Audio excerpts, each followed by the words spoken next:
Willie Fritz. Coach, thanks for joining us. Great to be here, Sean. Well, you're 2-0. The non-conference season is over, and the good news, you saw an awful lot of improvement from week 1 to week 2 in picking up 2 victories. Yeah, we certainly did. Week 1, we were a little sloppy and had 13 penalties. Week 2, we only had 1 penalty. So our guys did a much better job of playing with discipline. I thought offensively, we stayed away from those untimely penalties, and defensively, I thought we did a better job of playing with leverage and tackling. So we've made a lot of improvement between week 1 and week 2. One thing's for sure, as you head into conference play, your defense was really tested these first 2 weeks. 2 spread offenses, 2 offenses that ranked in the top 11 in the country last year in Division II. So they're a battle-tested group heading into conference play. Yeah, they really have been tested the first couple of weeks now. 2 totally different types of spread offenses. The first week, it was a spread offense where the quarterback ran the ball quite a bit.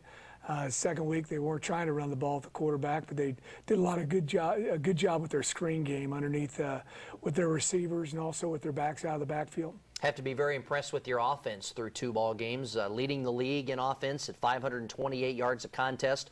Knock on wood, but the only team in the MIAA through 2 games with no turnovers. Well, we work really hard on that on a daily basis, and you know it starts with your quarterback as well. Eric does a super job of making good decisions. Our offensive line did a much better job of protecting them in week 2 than they did in week 1, and you know it also involves all your receivers and running backs when they have the ball, doing a good job of ball security. And let us not forget special teams, a big emphasis in your program. Your kick coverage unit has been incredibly consistent. They're stopping guys about the 23-yard line every single kickoff. And your kick return unit, spurred by Bobby Guillory at 31 yards per return, and Zane Gower with a 43-yarder last week, leads the league in that category as well. Well, we're doing a really good job in our kickoff and kickoff return game. You know, it starts on the kickoff team with your kicker, and Aaron Jamison, a true freshman for us from Cassville, Missouri. He's really doing a good job of getting great distance and also very good hang time to allow those guys to sprint down the field. And I got a lot of veterans on the kickoff unit, and they understand how to avoid blocks and where the blocks are coming from, you know, 20 yards before they occur. And when that happens, you know, you're going to be able to defeat that block. And then our kickoff return game, we've also got a lot of vets on that unit as well, and they've done a very good job of helping our offense start with great field position. Well, the Mules are 2-0, and they achieved that 2-0 status by knocking off Missouri S&T last Thursday night at Walton Stadium, Kennedy Field. AFCA Respect Week, so the coaches and the teams meeting at midfield for a handshake before the ball game. That was controversial a lot of places, but not here at the University of Central Missouri. And speaking of the start, what a terrific start for your team in this game. Well, I was disappointed we didn't score on the first play the week before, but no, we did a great job. We had a very nice return and then excellent job of the offense coming down the football field.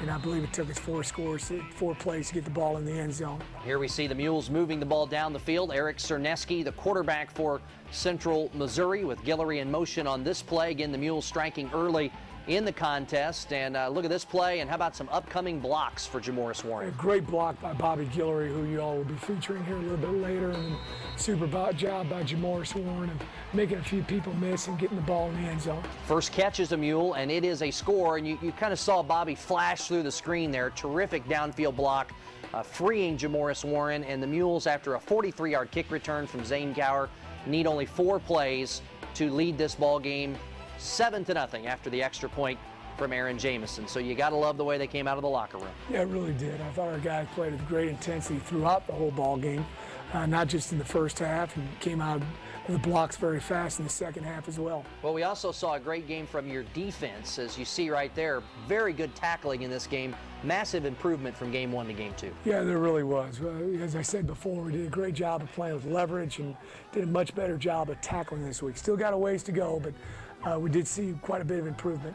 Here's a play-action roll for Cerneski, and throws it out to DeMarco Cosby. What a weapon at tight end. 6 catches, 114 yards in this game. Yeah, he started off very well. I believe he's got over 200 yards in the first 2 ball games, and you know, just a down-the-field threat for us. You know, Coach Stubbs' offense is always going to utilize the tight end as a weapon, particularly down the football field, and DeMarco's the kind of guy you're looking for, and here's a great job by Anthony Stewart. Got some great blocks on that left side as well. Yes, he did. Our offensive line played much better this week and created a nice hole for Anthony to ramble through. So the Mules with the 2-touchdown lead at this point, back on defense. This S&T defense, again, 11th in, or offense, 11th in the country last year, Coach, and you guys just did a sensational job of bottling them up the entire game. Yeah, you know, and that's something we've got to do week in and week out. The thing you want offenses to have to do is earn their yards and not give them easy plays because of lack of discipline on your defensive side of the ball, and we did a better job of that last week against Missouri S&T. Well, we always see big plays in the highlights on our own show, of course, but these really are occurring in about this order, and you're seeing DeMarco Cosby in part of his monster day.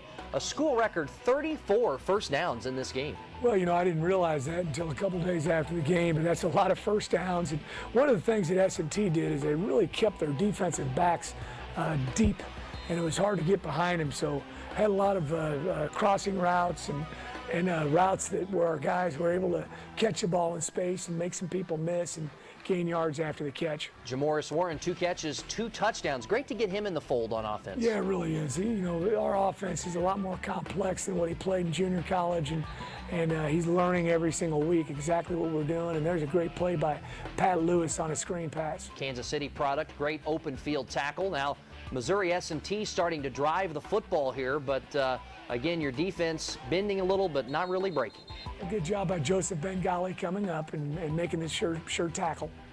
And again, the veteran quarterback for S&T, Jason Schluter, trying to get his ball club on the board, and he'll try to throw one out here to the flat, and it's intercepted. First pickoff of the year for the Mules, and this one from Joseph Bengali. Yeah, Joseph's got great speed, did a super job of turning and intercepting the pass, and then we'd like for him to stay on the near sideline. He went across the field, but got a pretty good return out of it and gave our offense pretty good starting field position. So the Mules will get that football back, and there you see Zane Gower. Boy, he got the ball out in the flat, and he is just so quick downhill. He was very excited for this ball game. Unfortunately, he had staph infection that first week and was unable to play, so this was really the first game for Zane of the 2009 season. He played very well. There's a great run from Zane as well, getting the football down inside the 5-yard line as the Mules starting to pull away in this ball game, and there's a handoff to Zane, who gets the touchdown. And the Warrensburg product just continuing to get better and better, and you remarked to me on the radio show this week, his best game as a Mule. Well, I really thought it was. He does a very good job for us in the kicking game, and he's turned into a very good pass receiver, and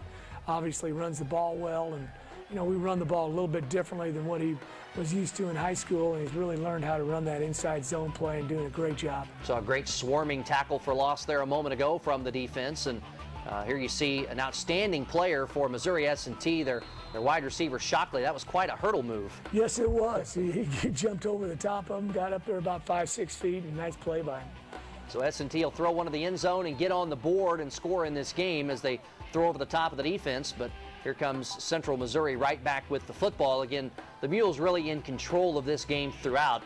Eric Cerneski with all kinds of time. We noted the offensive line play earlier, and then a great catch by Adam Parks right in front of you. We'll see it here again. Fantastic catch by Adam. You know, I'm sure he's made that catch 100 times in his backyard playing football, but he made a great catch here in the game and kept his foot in bounds, and just a super job by him. This one coming into your living room, Seth Mason from out of Ozark is going to take it in for the score, battling back from an injury last year. Great to see him get a touchdown. Yeah, another guy that got hurt in the very first ball game last year and went through a rehabilitation for a whole season on his ACL, and he's back to full speed right now. Saw our great students in the Army ROTC program doing some push-ups. They did a lot of them as the 19th ranked Mules go to 2-0 with a 50-13 victory over Missouri S&T. Boy, Eric Cerneski, the Montgomery County product, nearly perfect at quarterback. 19 for 22, 279, and 4 touchdowns. He's completed 76% of his passes with 8 TDs and no interceptions this season.